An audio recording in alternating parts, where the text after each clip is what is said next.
आज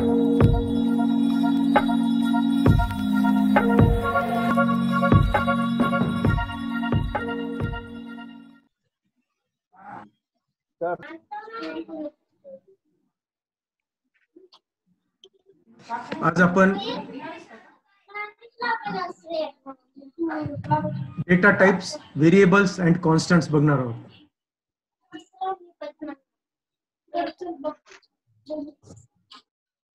व्हेरिएबल्स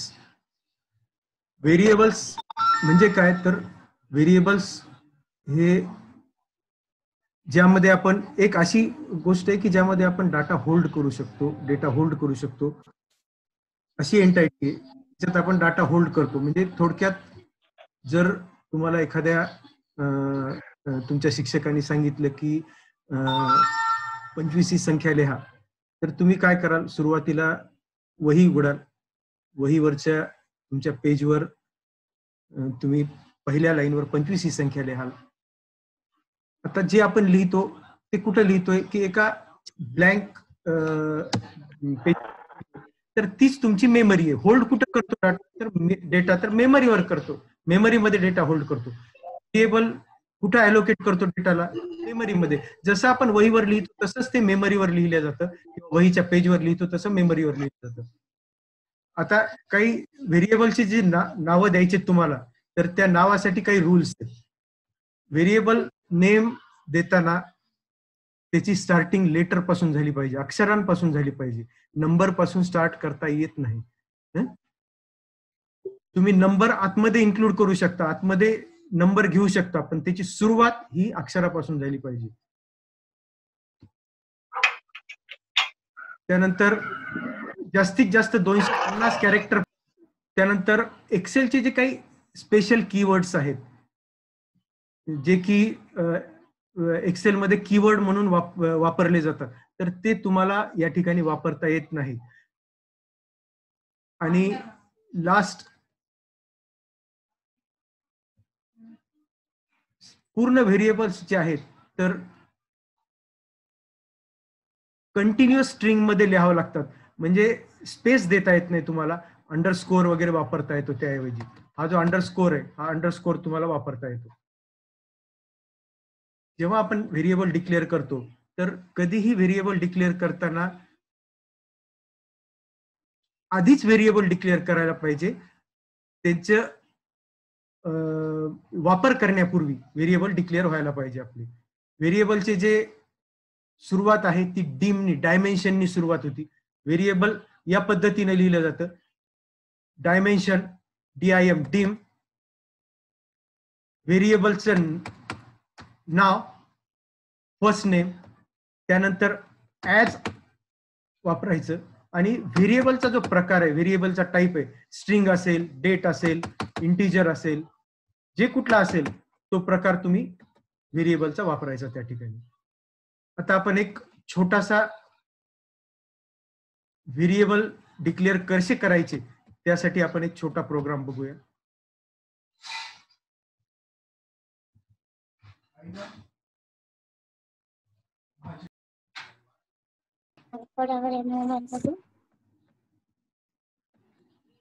आपण पहिलं स्ट्रिंग व्हेरिएबल आपण या ठिकाणी डिक्लेअर केले, फर्स्ट नेम नावाचं.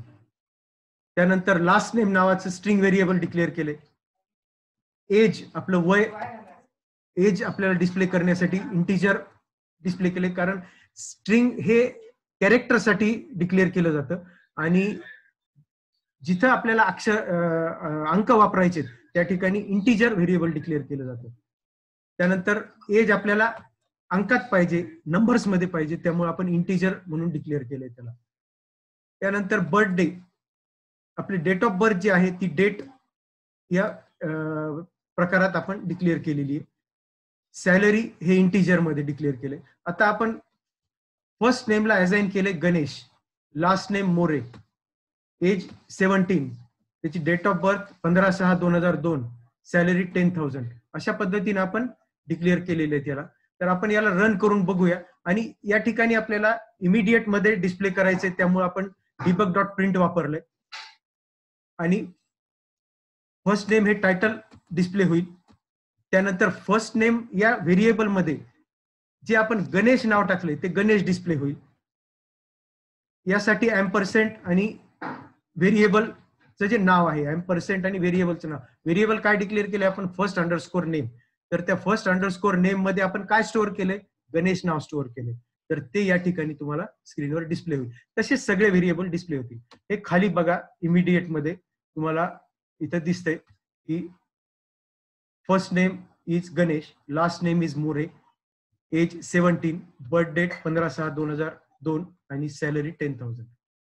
अशा पद्धतीने तुम्हाला व्हेरिएबल डिक्लेअर करता येतात आणि ते व्हेरिएबल तुम्हाला रिझल्ट मध्ये तुम्हाला स्क्रीनवर घेता येते. हे झालं पहिला आपला फर्स्ट की व्हेरिएबल डिक्लेरेशन करतोय आपण. यानंतर काही जे कीवर्ड्स आहेत, कीवर्ड्स कशाला म्हणायचं, तर कीवर्ड्स असे वर्ड्स आहेत की जे रिझर्व्ह केलेले आहेत, एक्झिक्युशन कोड मध्ये वापरले जातात किंवा आपल्याला व्हेरिएबल म्हणून वापरता येत नाहीत, कोडिंग म्हणून वापरता येते त्याला, ज्याच्यात की सिलेक्ट, ऍक्टिव्ह, सब, एंड असे काही आहेत ते. त्यानंतर डेटा टाइप्स. आता डेटा टाइप्स काय, तर डेटा टाइप मेन दोन प्रकारचे आहेत, एक न्यूमरिक डेटा टाइप आणि दुसरा non numeric data types. Numeric जो डेटा टाइप आहे तर ज्याच्यात आपण मॅथमॅटिकली कॅल्क्युलेशन्स करतो, ऍडिशन, सबट्रॅक्शन, मल्टिप्लिकेशन, डिव्हिजन किंवा इतर कुठलेही मॅथमॅटिकल कॅल्क्युलेशन आपण करू शकतो, असे जे डेटा टाइप्स आहेत ते म्हणजे न्यूमरिक डेटा टाइप्स. याच्यात जर आपल्याला राऊंड फिगर वापरायची असेल, कुठेही दशांश वापरायचा नसेल, तर फ्लोटिंग पॉईंट वापरायचा नसेल, तर त्याला इंटिजर किंवा लॉंग इंटिजर हे डेटा टाइप आपण वापरू शकतो. जिथं आपल्याला हाय प्रेसिजन कॅल्क्युलेशन्स करायचे म्हणजे आपल्याला फ्लोटिंग पॉईंट वापरायचा आहे, दशांश वापरायचा आहे, त्या ठिकाणी आपण सिंगल किंवा डबल वापरू शकतो. त्यानंतर अजून मोर प्रिसाइज करायचे, खूप अॅक्युरेट करायचे त्याला, तर आपण त्याला डेसिमल हा डेटा टाइप वापरू शकतो. करन्सीसाठी करन्सी डेटा टाइप वापरता येतो.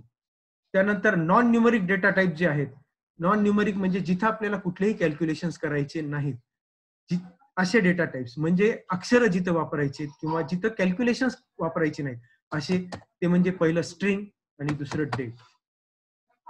आता हे झाले डेटा टाइप्स म्हणजे प्रकार, आपल्याला कुठल्या प्रकारचा डेटा वापरायचा आहे.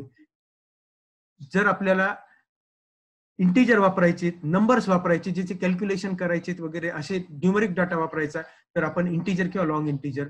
जर आपल्याला फ्लोटिंग पॉइंट्स वापरायचे, दशांश वापरायचा तर सिंगल किंवा डबल. त्यानंतर जिथं डेसिमल वापरायचे आपल्याला, जिथं मोर प्रिसाइज वापरायचे, खूप अॅक्युरेट वापरायचे तिथं डेसिमल, करन्सी वापरायची तिथं करन्सी. नॉन न्यूमरिक मध्ये जिथं आपल्याला अक्षर वापरायचे तिथं स्ट्रिंग म्हणजे आपल्याला नाव, आडनाव वगैरे असं वापरायचे तिथं. आणि जिथं डेट वापरायची आहे तिथं डेट. कॉन्स्टंट, कॉन्स्टंट म्हणजे काय, तर आपण एखाद्या ठराविक कॉन्स्टंट व्हॅल्यू असाइन करू शकतो. जसं की पायची व्हॅल्यू आपण, आपल्याला माहिती लहानपणापासून आपण शाळेत असताना शिकलोय की पाय म्हणजे 3.14. तर ती जी पायची व्हॅल्यू असाइन करायची आपल्याला, तर आपण त्याला अशा पद्धतीने पायची व्हॅल्यू असाइन करू शकतो. आता आपल्याला अशा पद्धतीने व्हॅल्यू असाइन करता येतात. Basic equal to 10,000, DA equal to basic multiplied by 17, first name equal to Ram. आता जेव्हा आपण स्ट्रिंग व्हॅल्यू वापरतो त्यावेळी ती डबल कोटेशन मध्ये वापरावी लागेल आपल्याला, म्हणजे अक्षर जिथं वापरायचे तिथं ते डबल कोटेशन मध्ये वापरायचे. आता आपण ऑपरेटर्स बघूया. ऑपरेटर म्हणजे काय, तर सिंपल एक्सप्रेशन जिथं आपण मॅथमॅटिकल कॅल्क्युलेशन करतो, ऍडिशन, सबट्रॅक्शन, मल्टिप्लिकेशन, डिव्हिजन असे जे वापरायचे ते, त्याच्यात पहिलं अर्थमॅटिक ऑपरेटर्स. अर्थमॅटिक ऑपरेटर्स जे आहेत ते आपल्याला जनरली आपण 6 प्रकारचे अर्थमॅटिक ऑपरेटर्स वापरणार आहेत. त्यात ऍडिशन, सबट्रॅक्शन, मल्टिप्लिकेशन आणि डिव्हिजन. ऍडिशन मध्ये काय करतो आपण, तर 2 नंबरची ऍडिशन, 2 किंवा 2 पेक्षा जास्त नंबरची ऍडिशन करू शकतो. सबट्रॅक्शन मध्ये वजाबाकी करू शकतो आपण. त्यानंतर मल्टिप्लिकेशन, मल्टिप्लिकेशन मध्ये आपण स्टार हे चिन्ह वापरलं जातं, 2 नंबर्सची मल्टिप्लिकेशन करता येतं. आणि डिव्हिजन मध्ये आपल्याला भागाकार करता येतो. मॉड्युलस म्हणजे काय, तर बाकी, आपण भागाकार करून शिल्लक राहिलेली जी बाकी आहे ती मॉड्युलस किंवा रिमाइंडर म्हणून वापरली जाते. आणि एक्सपोनंट ऑपरेटर म्हणजे काय, कॅरेट वापरलं जातं. मॉड्युलसला एमओडी वापरावं लागतं आणि एक्सपोनंट म्हणजे पॉवर, घातांक ज्याला आपण म्हणतो, त्याच्यासाठी कॅरेट जे आहे, हे जे चिन्ह आहे कॅरेटचं, हे वापरलं जातं.